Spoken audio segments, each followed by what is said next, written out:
here is what I asked you to do. On a piece of paper in 4 parts, right? You know, like this, one here, one here, one here, one here, right? I asked you, and if you didn't do it, that's okay because I fell behind in my other classes, and so here's your opportunity to catch up.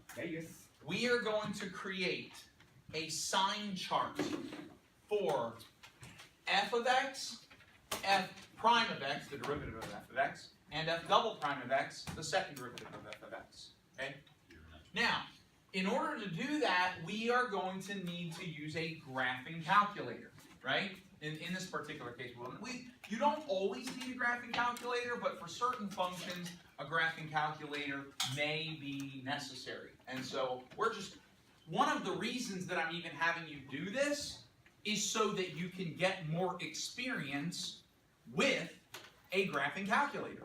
Okay? Because the better you are with the graphing calculator, you have to be able to do this stuff without a graphing calculator, but you also have to be able to use a graphing calculator.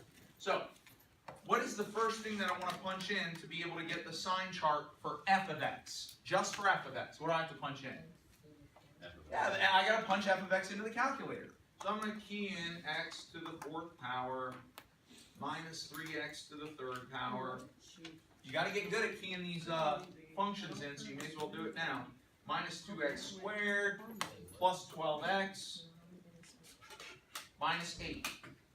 If you do not know how to key these into the calculator, you probably should come see me outside of class so that I can give you some, I can give you a bunch of functions, you can get some experience keying this stuff into a graphing calculator. Okay? All right, so now I'm going to press the graph button. Now it's going to be really crazy looking, I'm telling you. Oh, it's not that bad. It's kind of crazy looking. Okay? And in order to make a sign chart for f of x, boy, if I get really creative, maybe I'll actually figure out how to make a snapshot of that and edit it into the video. That'd be cool. Yeah. Yes, sir. My thing looks like this. Yeah, that's because, okay, the reason yours looks like that is because listen, I'm going to say, listen to these words. Arbitrary viewing window. Those are the words that they use from the College Board on AP Calculus. Arbitrary viewing window. Your window might not be negative 10 to positive 10 on the x-axis and negative 10 to positive 10 on the y-axis. If you want yours to look like mine, press Zoom 6. No, Zoom 6 for standard window. Zoom Fit is to see everything within the range. If you hit Zoom Fit right now, you will practically see nothing. Yeah. Okay. Somebody did? I did, and it just. And it looks like, yeah. And you can't see any of the detail, am I right? Yeah. That's because you're in the thousands or even tens of thousands, maybe even millions. Okay? Zoom 6 will give you this. Now, in order to make a sign chart, what will I need to put on here first? Lines. Divide where it's positive. Right. Right. Yeah, so what do I need? What divides where it's positive and negative? Where it crosses the x-axis. Crosses the x-axis or touches the x-axis. We need the zeros, right? Now, watch this. Does anybody notice that it's hard to see where a couple of the zeros are there? So you know what I'm going to do? I'm going to zoom in a little bit. I'm going to press zoom. Which zoom feature might help me here? There's a couple of them. What do you like? Zoom Fit. Zoom, we already learned that Zoom Fit. Zoom in will help. Zoom in will help, but you know what I'm going to use? I'm going to use Zoom Box. Do you remember the other day I showed you guys how to use Zoom Box? You don't remember? You never used it. You never used it. I didn't? You didn't. Okay, all right. Okay, all right. I'm going to show you a feature. It's called Zoom Box. If you press the Zoom button, do you see Z Box right there? Yeah. Yep. The first option. That's one of my favorite is Zoom Fit, but I really like Zoom Box. Watch what Zoom Box does. When I press Enter, or when I select Zoom Box, or Z Box, put it in Z Box. Do you see the cursor? What I'm doing is I'm moving the cursor anywhere on the screen. So I'll put it maybe right over here. Okay? When I press Enter, it's going to anchor a corner of a box. So it's going to anchor at that spot, and now watch what's going to happen. If I move up or over, it's going to create a box. Wait, what happened? Did you see the part where I hit zoom box or Z box? Okay. And now watch what's going to happen. When I create this box here, do you know what is about to happen when I press enter? I'm gonna zoom to that. Yeah, those lines are going to become the boundaries for my viewing window, and it's going to stretch up and down. That's my favorite. Okay? Now we press enter here, and now it's going to use those lines, and now I can have a much better view of what's happening at the x-axis, right? Zoom box. Pretty good. You know what would be really cool? You know what I could do? I could record the screen of my computer. I'm trying to think here. I'm trying to get better at this stuff. You know, if I'm gonna have a million subscribers, right? I need to be good at making videos, right? Maybe I should go take Mr. White's You can't. audio and video production. Is that RCA? Right, that's RCA. Yeah. Oh, no. Never mind. I love that class. Were you in that class? I was. I actually, believe it or not, Mr. White, my first day as a teacher in Rockdale County, he taught me in 5 minutes how to make better videos than I'd ever made in my life. What about Use Mr. your Mall, phone. though? Oh, I forgot about Mr. Mall. Oh my God, Mr. Mall. Yeah, Mr. Mr. Mall. Mall. Oh God, I need to go take Mr. Mall. You know what? I bet I could go down there during my planning period and learn a little bit. He taught me, He's so Mr. right Mall, he taught me about Premiere Pro. That's what he Yeah. taught me about. I love that class, bro. Yes. Adobe Oh, Flash. So I got, between Mr. Mall and Mr. White, I should be able to learn everything I need to know about video production, right? Alright, so watch this. Now that I have this, do you remember how to find the zeros? Yeah. Okay, how? Oh. Yeah, second calc, right? Second, and if I hit the second button and the trace button, it gives me the calculate menu. Option 2 Yep. says 0, which means find the zeros. Alright, one of my zeros is right there, right? Kind of to the left of the origin. So what is to the left? It says left bound. What's to the left of that point? -3, and then right bound. -1, and if I hit guess, enter, it says that there's a 0 at -2, right? So at -2, we have 0. Are we good? No. Did I say that too fast? Yeah. Back Yeah, up these again. are like right on the line. What's that? These numbers, like where they're crossing, look like they're right on the. They probably are, but it's not going to happen with the derivative. The derivative is going to make it going to be a little more difficult. All right. Do you want? What you're saying is you want me to do that again. Can I do it again with the next 0? Is that okay?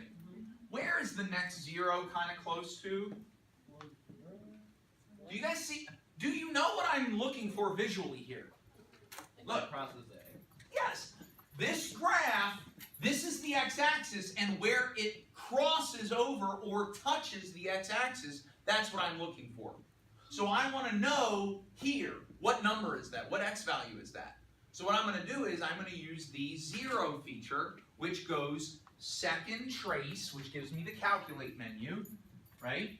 Second trace.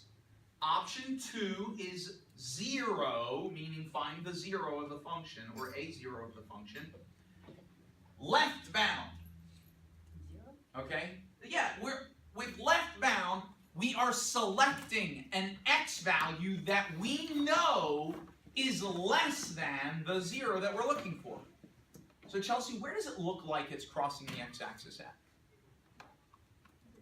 Looks like it's about 1, right? Give me a number less than 1. 0. So left bound, I'm going to put 0. I'm going to type in 0, enter. Then it says right bound.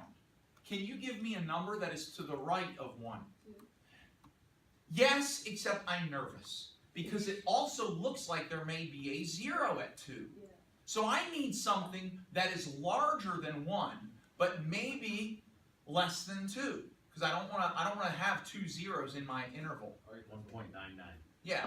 1.5. Well, let's, yeah, how about 1.5? Is that okay? 1.5. 1.3. So right down, I'm going to put 1.5, enter. and then it says guess. And what have I told you should probably do when it says guess? Just press enter, and it says that there's a 0 at 1. Sure enough, just like we thought. So there is a 0 at 1. Okay? It looks to me, although looks can be deceiving when you're looking at a graph, especially on a TI-84, it looks to me like there may be a third 0. It's not crossing, but it might be touching, right? So, what am I going to do? Go do it again. Yep, I'm going to go second calc, option 2, which is 0. What is to the left of this? Yeah, let's do 1.5 again. And what is to the right of this? 3. I put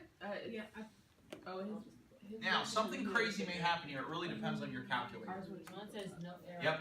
I know. When I press enter, watch what it's going to do. It's looking for a 0. It says error or no change, no sign change. Wait, does it go? No, let me tell you what's going on here. It touches the x-axis, but it doesn't go. Yeah. Yeah, it's a little bit though. These calculators, okay, now if somebody has a TI-89 or a TI-Inspire or a more advanced version of these calculators have a weakness.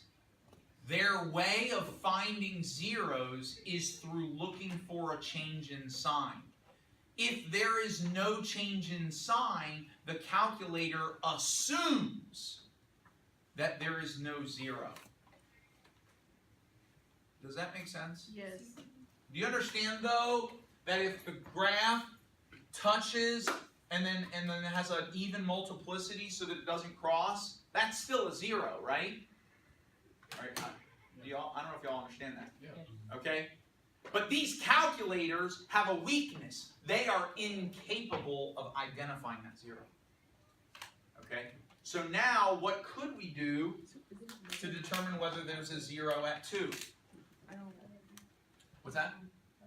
We can just plug 2 in, right? Let's trace the graph and plug 2 in. Okay?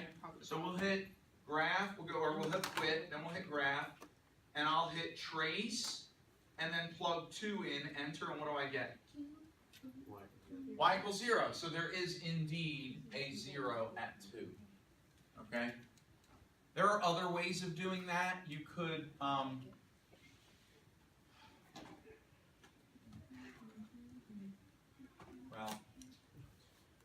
most of those techniques are very algebraic and might not work out in every circumstance. So here's hoping.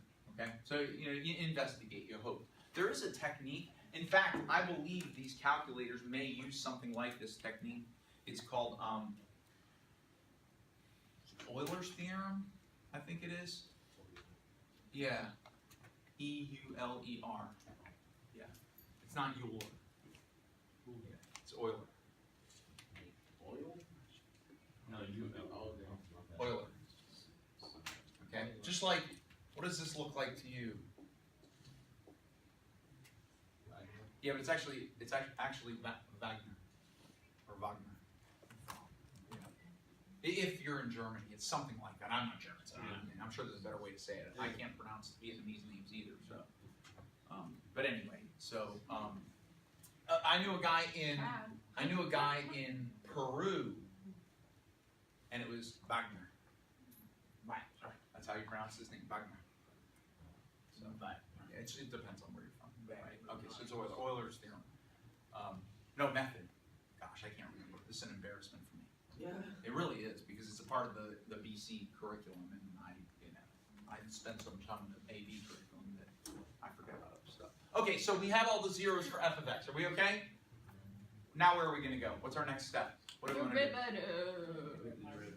Right, we got to identify where this sign chart is negative and positive. Okay, so looking at the graph, to the left of -2, positive or negative? Positive. Positive. Between -2 and 1? Negative. Negative. Between 1 and 2? Positive. And after 2? Positive. Positive. There we go. So we got a sign chart. So we got a nice bounce here, or touch here at we got a multiplicity of 2 kind of thing here. Okay. All right. Now, what are we now tasked with doing? Yeah, we now want to make the sign chart for f prime of x, so we need the derivative of f of x. So what is f prime of x here? F prime of x. 4x to the third, minus 9x to the second, minus 9x squared, minus 4x, minus 4x plus 12. plus 12. And what are we going to do with those numbers? Plug them We're in. going to plug them in. All right, so 4x to the third minus 9x squared minus 4x and plus 12. I'm going to press zoom 6 because I want to go back to my normal viewing window. You may want to consider getting in the habit of always pressing zoom 6 unless you're in the middle of a problem where you don't want to change the scale. But hitting zoom 6 will allow you to go back every time and see what the normal viewing window looks like, and then you can adjust it from here. Okay, now what am I looking for? What should I be looking for here? The zeros. Yeah. Do you want to do this together? We can continue doing this together. Yes. All right. How many zeros do you think you see? 3. Looks like 3 to me. No, it looks like 3 to me. You know how you can find out for sure? Watch this, Chaz. You're gonna like this technique. Ready? I'm gonna like this. I'm gonna use zoom box, and I'm gonna create a box just around the x-axis. Because I don't care what's up here and what's down there. All I care about are where the zeros are. So I'm gonna go I'm gonna hit zoom, and then I'm gonna choose option 1, which is Z box, zoom box. And then I know that the first zero is kind of right here, right? So I'm gonna put the cursor kind of just below the x-axis around -3. And then I'm gonna go up a little bit past the x-axis, and then I'm gonna bring the box to the right and just sort of enclose this little area where all the zeros are. Then I'm gonna press enter, and it's gonna just zoom in on where the x-axis is, so now how many do we think there are? Is this a little clearer? How many zeros do we see? 3, right? Are we good? Yeah. Let's find them. Has anybody already found them all, or a Yes. couple of them? You have, good. So I'm going to hit second and then trace with the calculate menu. I'm going to choose option 2, which is the zero feature. Where does it kind of look like that first zero is? Maybe near what? It's near -1, right? So left bound of -1 is what? Let's do -2. And now we need right bound of -1. What should I choose? Pick a number. 0. Sure. It's not gonna. There are no other zeros in there between -2 and 0. So now I'm gonna press enter. Yes. Are you pressing the minus button or the negative button? Make sure you're pressing the negative button, not the minus button. I'm seeing a 0 at -1.1061. What do you think? Is that good? Okay, so maybe right about here, -1.01 or 1061. Sorry, -1.1061. Okay. What should I do next? Go on to the next 2 zeros, right? Yeah. So I'm going back into my second. Trace gives me the calculate menu. Option 2 gives me the 0. Left bound. Where does it look like this 0 is near? Yeah, it's kind of near 1, right? So what's kind of left of 1? 1.3. Well, oh no, I need a left bound. Kind of one. Actually, I can put 1 in because I know that 1 is left of that point, right? Yeah. Okay, I know that it is to the right of 1, so I can just put 1 in as my left bound. Now, I got to be careful here. What is my right bound? What can I put in for right bound there? 1.7 or something. Yeah, I'm a little nervous though because that looks like it could be close. Well, it's maybe 2. Yeah, let's try 1.7. Yeah, it looks about right. Okay, good. So now for guess, I'm just going to hit enter, and it gives me 1.3561. Oh, you could have done 1.5. Oh, 1.5 would have worked? Yeah. Okay, good. 1.3561. And if you do it and it says no change in sign, but you know there's a change in sign, then you know that you just have to try different numbers. Okay? Now, let me show you how I'm going to do this third one. Can everyone, Agree. I understand you probably already found a few of the zeros, but could you take a break for a second and look up at the screen because there's something that I haven't spent a lot of time doing because I wanted you to be semi-proficient at finding zeros before I show you another way of doing this same thing. Watch up there. I'm gonna find this third zero, right? I'm gonna press second trace to get the calculate menu, select option 2, 0, the 0 feature. Now watch this, it says left bound.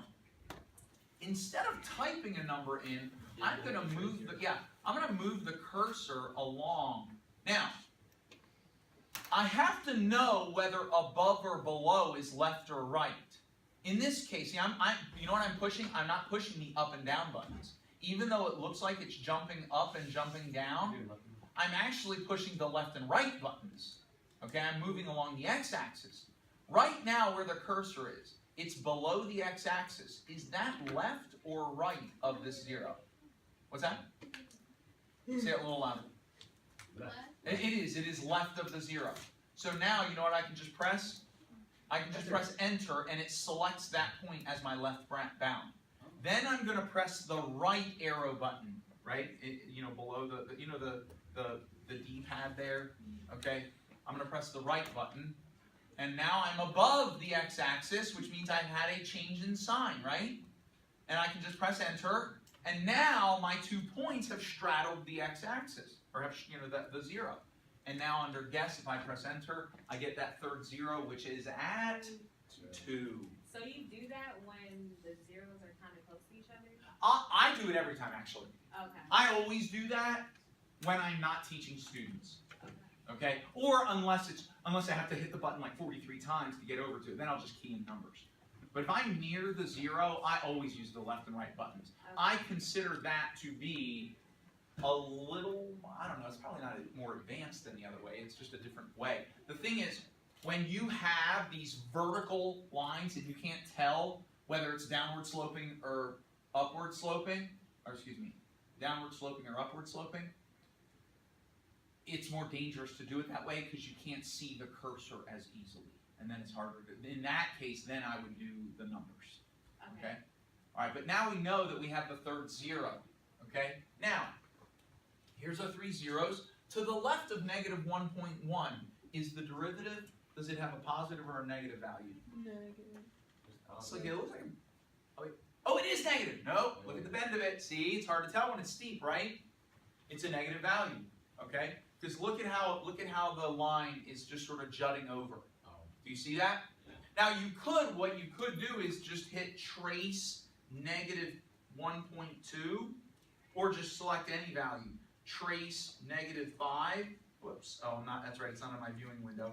Trace negative 3, and I get a negative value. So I know to the left of this, the output values are negative. The derivative is below the x-axis, right?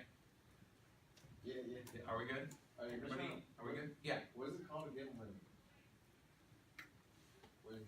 if it's like negative, but then it's negative again? What's that called? It's when the multiplicity of the 0 is even. I don't know if that. I know that's part of the answer. I don't know if that's what you're looking for. It was the term. Like, I remember seeing if it was positive and negative, and then when it was the same. Oh, it's a neither. Oh, You're asking whether it's a maximum or a minimum or neither. Yeah. Neither, right? That would be a neither. Yep. There you go. Now I know what you're saying. All right. Now between negative 1.1 and 1.3, are our output values positive or negative? What's that? Say They're negative. positive. Oh, positive. Okay. Sorry, you guys are. I'm just not here. Okay. All right. Between approximately 1.3 and 2, are the output values above or below? Negative. They're negative, below the x-axis, and then beyond 2, at values greater than 2, the output values are positive. Okay. Are we good? All right. One more left, right? Yep. Okay. Are we still doing this, or am I the only one doing it? You're the only one doing it. I don't want to be the only one doing it. Now, maybe you're way ahead of me. Maybe that's what it is. Okay. All right. So, what do we need to be able to make the sign chart for f double prime of x? The what? We need something. We need the second derivative. What is the second derivative? No, I want to identify the second derivative. Yes, go ahead. It is 12x squared Okay, 12x squared minus 18x minus 18x minus 4. minus 4. There we go.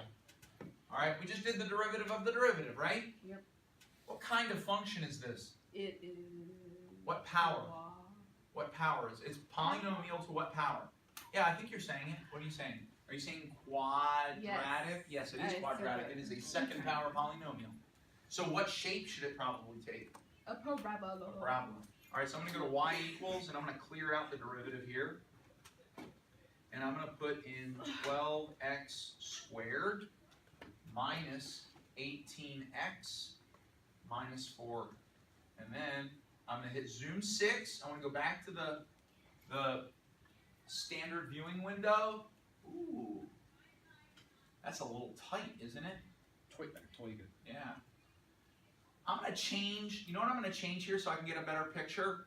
I'm going to change the X. I could zoom box, but you know what I'm going to do instead? Because I can kind of see clearly where the zeros are, sort of, but I just want to zoom, I want to make the X window narrower.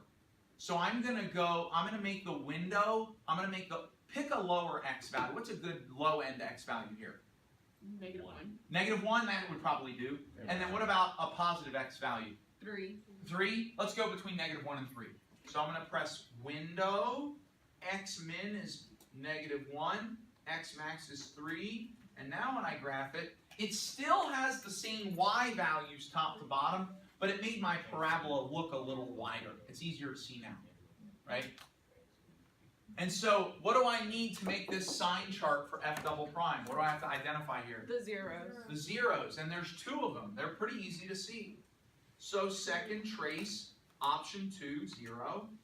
Left bound of this point.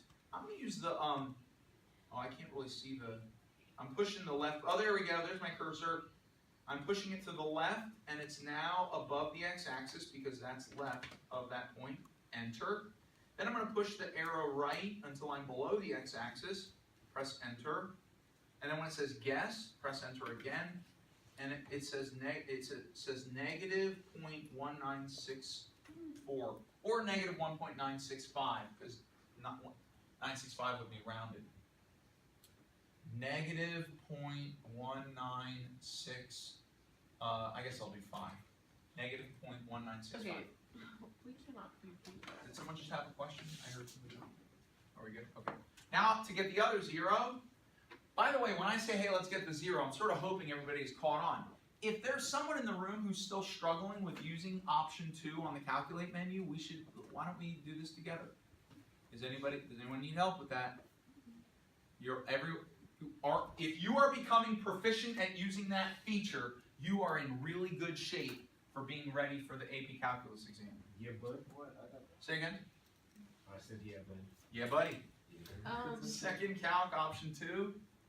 All right. Here, I'm going to punch numbers in instead. What is to the left of this 0 2. right here? What does that look like? 2. I think that's a 1 right there, though. Oh, If you look to it the up, left. yeah, 1. You're thinking to the right, correct? Yes. Okay. So to the left is 1. Right bound would be 2. Yep. And then press enter. I'm guessing we get 1.6965. Yep. 1.6965. Now, to the left of negative 1.965, are the output values of the second derivative positive or negative? Positive. Between negative 0.19 and 1.69, negative, and then at values higher than 1.69, positive. All right? Yes. So on the second derivative, you look at the slope or not? Values. I want you to understand what we've just created here. We have created a sign chart. Sign charts only ever care about value. You understand? You weren't here the other day. I would encourage you to go to my YouTube page, AP Calc 150, and subscribe. You like to subscribe one more towards that million. Subscribe now. Go to my YouTube channel, AP Calc 150, AP Calc 150, okay? Go to AP Calc 150, all one word. Why is it 150? I have a dream to create an AP Calculus curriculum on YouTube that is free for everybody, including downloadable PDFs, okay, of materials that I will make personally, and that it will be called AP Calculus in 150 days, which is enough, which school year is 180 days, so that would be 150 days of learning and then 30 days of AP Calculus exam prep. Oh. Also, if a person doesn't want to include the AP Calculus exam prep, usually you'll get through about 150 days of school by the time the AP exam comes. And then there will be an extra 30 days of school after the AP exam, because the AP exam is the beginning of May. And so if people don't get out until like mid-June, depending on where they are in the country, then they'll only get through 150 days. So you basically have about 150 days of school to learn AP Calculus, hence AP Calc 150. Okay. AP Calc 150. I made a video of what we did, 3 videos actually, of what we did last class. I recommend that you watch all 3 of those videos over the break. Okay? Did you get Megatable? Megatable. The other day? Megatron. No, I love it. I gave it the other day. It has a bunch of tables: f of x, f prime of x, g of x, g prime of x. You were here today. I think that I gave that piece of paper out, that worksheet. If you don't have it, I'll try. You know what I will try to do? I will try to post a PDF of Megatable with the video if I can. So I think I can do that in the description. Can you do that in the description? Can you put links in the description? So I'll try and put a link to the PDF in the description if I can. In the Yeah. what is it, description box below. Okay. Okay. I'm learning. I'm 44 and I can still learn technology. Okay. All right. I'll watch this video in 20 years. I'll be like, I was 44. Look at how young I am. Okay. Are you still gonna teach? Hopefully, I won't be saying something like, "Look how thin I was." You know, I mean. Yeah. Are you still gonna teach when you're older? Say again. Are you still gonna teach when you're older? Are you gonna be on I TV, do right? not plan to retire. I do plan on retiring from public school so I can get my pension. Okay. But after that, I may go on and teach college or be a long-term sub, or I gotta work. I gotta be teaching. Go to a private school or something. I don't know. Mr. Fraser, he's hired back. So what's your? He is hired back on as a like 49% time teacher. So he collects his pension and he collects a 49% paycheck. Yeah, pretty cool, huh? That's sweet. Yeah. Dr. Russell does the same thing. Oh, Alright. Dr. Now. Big boy. Yeah. One's here 80, one's big boy. He is money. They're not allowed to earn. They're not allowed to make more than 49% in order to continue being retired. Gosh. Oh yeah. So where's Do that they? 2%? Yes, they actually work 55%. Yes, but they are paid for 49%. Yeah. All right. So can everybody stop whatever it is you're doing? And it's time to have a conversation about these sign charts. Here's what the sign charts tell us. The only thing that the sign charts tell us as sign charts is where the values of the function are positive or negative. However, knowing that these are the values of the first derivative and that these are the values of the second derivative, we can use that information to discuss the slope of f of x and the concavity of f of x. See what I mean? Do you remember the other, so in the video that one of the brief video, maybe 6 or 7 minutes I made the other day, I said that, did anybody write all those things down that I had here? The like 6 different things, the heart of differentiation, right? What is that at the center of differentiation in calculus, okay? Is first being able to identify where a function has its zeros and where a function is positive and negative. We have done that. Now, here's what we're going to do. Using this information, we are going to identify where f of x has relative minimums and relative maximums. Where f of x has relative minimums and relative maximums. Those only describe the original function, right? This is original function. This is first derivative. This is second derivative. Yeah, the things we're about to describe are only descriptions of f of x. So we're going to use f prime of x to describe f of x. Does that make sense? No. You'll need a new piece of paper for this. One piece of paper only has your sign chart, so now you're going to need another piece of paper. And if you want to, on that other piece of paper, Make it into 4 parts if you want, and now we're going to answer. Here's what we want to do. We want to identify where the relative minimums and maximums are. We want to identify where f of x, in fact, I'll put f of x in a little box here, where it has a relative minimum or a relative maximum, where f of x is increasing, where f of x is decreasing, where f of x, and what goes along with relative minimum and relative maximum? There's something else that goes along with that. Starts with a C? No, that's critical values, right? Because the critical values, okay, the relative minimums and relative maximums occur at the critical values of f of x, right? Then we can identify where f of x is increasing or decreasing, which, by the way, guess where these things happen? In between. Yeah. In between the relative minimums and the relative maximums. Okay? I don't know. You let that soak in. Watch the video 3 or 4 times. It'll soak in. I mean, it's part of it. Okay? But wait, we're going to get to it in a second. Then, using the second derivative, we can identify where f of x has what? What kind of points? Inflection. Where it has inflection points. Where f of x is concave down, and where f of x is concave up. If you can do this, you are rocking calculus. If you can do this, if you can take that function, make a sign chart for it, make a sign chart for its derivative, and make a sign chart for its second derivative. And then, using these three pieces of information, answer these questions, you have mastered, for the most part, except for a few more subjects we're going to cover, you have mastered the essentials of the first semester of AP Calculus. Yeah, buddy. Okay? Now, I mean, we still have to do related rates problems and optimization problems, and we have to learn something called implicit differentiation, which is a piece of cake once you know the derivative rules. Implicit differentiation is a piece of cake. That's next semester. No, it's called implicit differentiation. We're going to do that in December. We're going to do that when we get back. Okay? It's awesome. It really is. Okay, so now, what information would we use to identify the critical values?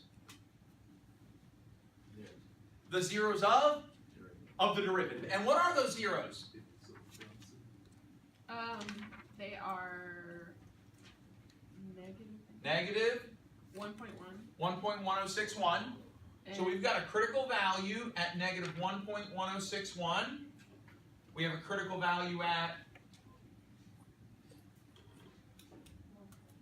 Does everyone understand that all we're doing is just looking at the zeros of the derivative? Yes. Okay, it's not a mystery here. I just want to make sure y'all know that. I mean, I'm not saying that in an insulting way. I'm saying just look at your sign chart, look at the zeros of the derivative, those are your answers. Okay. Right? So 1.3561, right? 3561, and then there's one more critical value. 2. X equals 2, right? And now, if you want to identify the relative minimums and the relative maximums of f of x, you go to the critical value. So how many possible maximums or minimums are there? 3, because there are 3 critical values. Now, and here's what you have to ask. Is this critical value a maximum, a minimum, or neither? So is negative 1, I know we're going back about 2 weeks here. Trying, It's a okay. maximum. How do we, actually it's not. Oh, I mean, a minimum. It's a minimum. Yeah, that's pretty good. How do we know that negative 1.1061, how do we know that that's a relative minimum? Because the slope is negative and it's positive. Yeah, because the slope of f of x is negative then positive, and how do we know that? Because the first derivative goes from negative to positive, and that is called the first derivative rule, I drink some of your right? Yes. Bless you. So, this one is a relative minimum. Okay, can we just take a second? We're not ready to learn it yet, but I want to expose you to, because I'm filming. I want to expose you to the second derivative rule, briefly. The second derivative rule. Over here, I'm just going to draw a minimum, a relative minimum. Does that look kind of like a relative minimum to everybody? For those of you that are looking anyway? You're going to want to see this, folks. Half of calculus is graphical. That means eyes. Okay? So look. And then this is would you agree that that kind of looks like a relative maximum? This relative minimum here, what do you notice about its curve? What do you notice about it? Say it again. It's concave up. Did you know that for curving graphs, for the most part, all relative minimums, for the most part, there are some exceptions. We'll talk about those later. For now, though, did you know that all relative minimums are concave up? All of them. Okay. What about this maximum here? What does it look like? Concave down. Concave down. And for the most part, except for some exceptions that we'll talk about at a later date, all relative maximums are concave down. So, you could, instead of arguing that you know that this is a minimum because the first derivative changes from negative to positive, you could use the second derivative rule and argue that it's a relative minimum because at that x value, the graph is concave up. Because the second derivative is positive. Okay? We'll get back to this. That's called the second derivative rule. There are two derivative ways, really, of proving that you have a relative minimum or relative maximum. The first one is with the first derivative, if there's a change in sign. The other one is with the second derivative, whether it's concave up or concave down. On the AP exam, sometimes they will give you all the information you need to conclude using the first derivative rule. Sometimes all they'll tell you is, hey, f of x has a critical value at x equals 5, and f double prime of 5 is 17. And so now, because f double prime of 5 is 17, that's positive, the graph must be concave up. And because it's a critical value and concave up means minimum. Yes. You see that? So yes, there are some situations where they don't give you enough information to use the first derivative rule. They expect you to know also the second derivative rule, which is why I'm going to teach you the second derivative rule later again. I just wanted to expose you to it today. Okay? But this is not the official lesson on the second derivative rule. Okay? Alright, so now, this critical value here, 1.3561, is this a relative minimum or a relative maximum? It's a relative maximum. Because, what happens? It goes to What's it? the f of x, or f, the derivative of The derivative of f of x, f prime of x, goes from positive to negative. changes from positive to negative. Right? Positive slope, negative slope. Relative maximum. Okay? And what about x equals 2? Relative minimum. By the way, also notice at 1.3561, the second derivative is negative, concave down, for a relative maximum. How are we doing so far? Are we okay? All right, so now we've identified all the critical values. We've identified whether they're relative minimums or maximums. All right, now we want to know, where is f of x increasing? What does increasing mean? The slope is positive. That the slope is positive. What of all this information would tell us that where the slope is positive? Where the values Where the values are positive. of what are positive? Where the values of f prime are positive. On how many intervals is f prime positive? 2 intervals. Tell me the first interval. Negative 1.106 to 1.3561, and then 2 to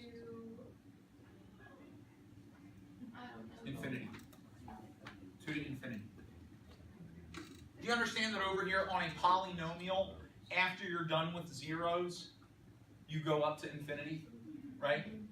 So, because f prime, here, let me see if I need to draw a line in here.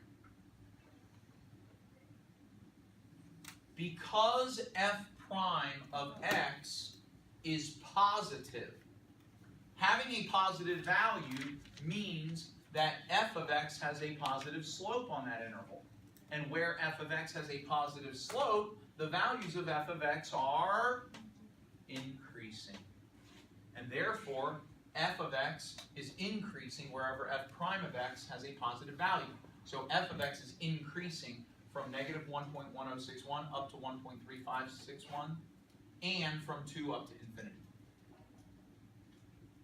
You may need to watch this video. Okay? There's a reason I'm recording this one. Okay? Now, where is this function decreasing? Wherever, go ahead, wherever f prime of x is negative. That's right. Because where f prime of x is negative, f of x has a negative slope. When f of x has a negative slope, its values are getting smaller, decreasing. Right?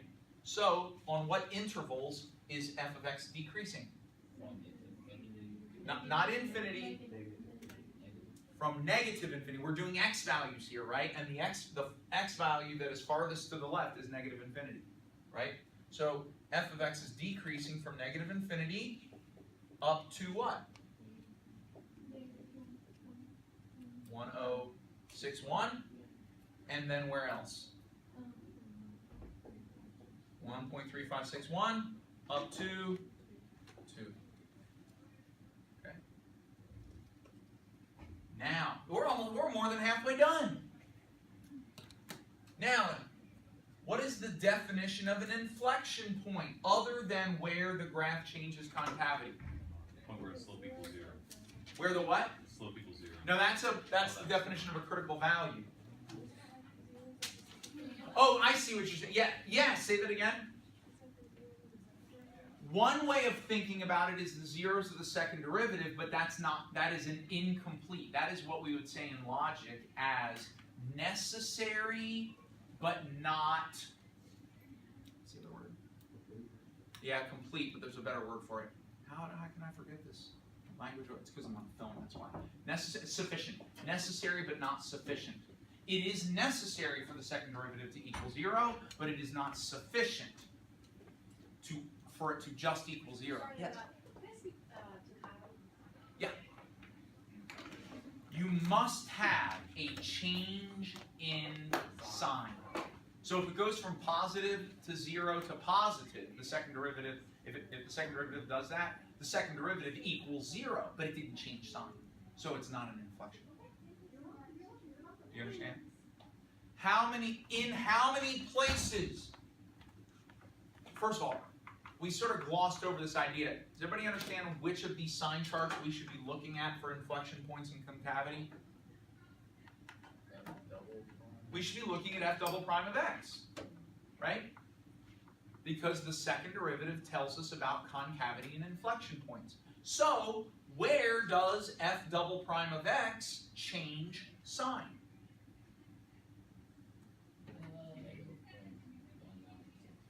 At negative 0.1965, the second derivative goes from positive to negative, right? So there is an inflection point on f of x.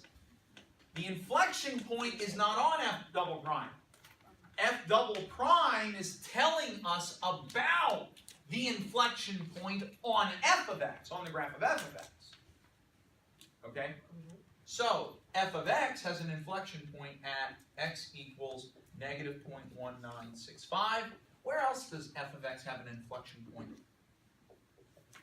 Or does it have another inflection point? At 1.6965. 1.6965. Is anyone here doing any other math other than just reading these sign charts? No. What can you conclude from that then? The sign charts can pretty much do anything. That the sign charts give you all the information that you need pretty much. So now understand, the sign charts themselves are not math.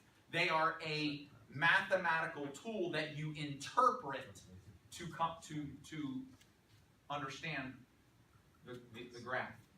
All right, now we want to know where f of x is concave up. What function tells us about the concavity again? Second derivative. And what about the second derivative tells us that f of x is concave up? Yes, where the values are positive, right? So where is, on what intervals is f double prime of x positive? All right, from negative infinity up to negative 0.1965. And anywhere else, or is that it? 1.3561. And one, no, not 3561. That's on. Sorry. That's okay. 1.6965 up to infinity. So we have two intervals where f of x is concave up. Is f of x now, is it concave down anywhere? Under what circumstance would we know that f of x is concave down? Where what is negative? Where the second derivative is negative. Does that happen? And on what interval? Up to 1.6965. If you can do that, you're in really good shape. Now, obviously, we don't have time to do this. I had a dream. My dream was to do this for all four of these. That's not going to happen. You know what I thought I might do, though? I thought maybe I might, on my own, make another video or 3 more videos where I do it on my own and you can watch it and you can see. Yes? Is there usually like 3 concavities? Does that mean there's like 2 concavities? Yes. Yes. Very good. You can draw all kinds of neat conclusions from this. Now, hang on, don't pack up too soon. Actually, you can pack up your stuff. You can pack up your stuff. However, I want to have a conversation about something really quick. Okay? Say again? Yes. Which one did you want to take? Right. But I need to know whether we're talking about a 20 question retake or a 5 question. It's around here somewhere. Probably gonna. I mean,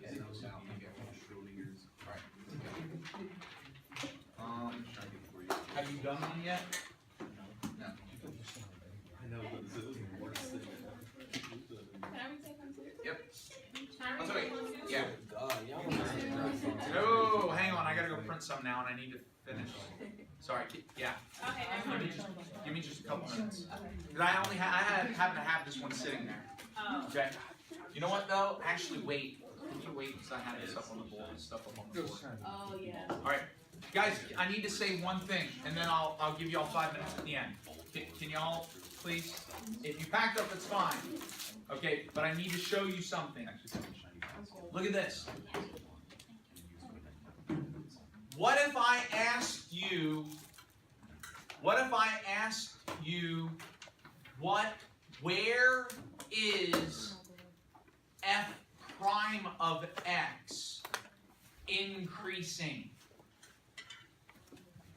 You use that double prime. You would use the positives and negatives of f double prime, right?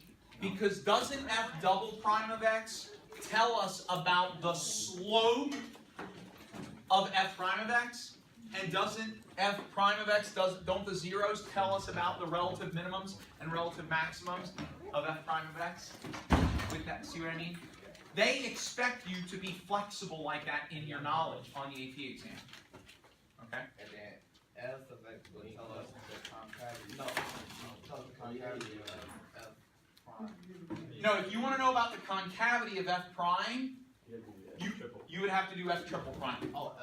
Yep, you'd have to find f triple prime, which would be a linear function. Where was it? It was like, I don't know. How many primes are there? Until you get down to 0. This one, the third derivative is 24x minus 18. The fourth derivative is 24. The fifth derivative is 0. and then every derivative from that point on again is 0. So you can see that with some functions, eventually the rate of change of the rate of change of the rate of change of the rate of change eventually actually becomes no change at all. Okay, which is like theoretically, philosophically, Insane. whoo, you really bind yourself up in that, man. Now trig functions, what's that? Yeah, exactly, that everything eventually, it's almost like 0 Kelvin, right? Ha! You know what I'm talking about? Absolute zero. Where everything is I'm getting a frozen random and phone not call, changing guys. at all. Where the whole world is just one giant snapshot that doesn't move. Yeah. A little weird, but let me go turn this video off.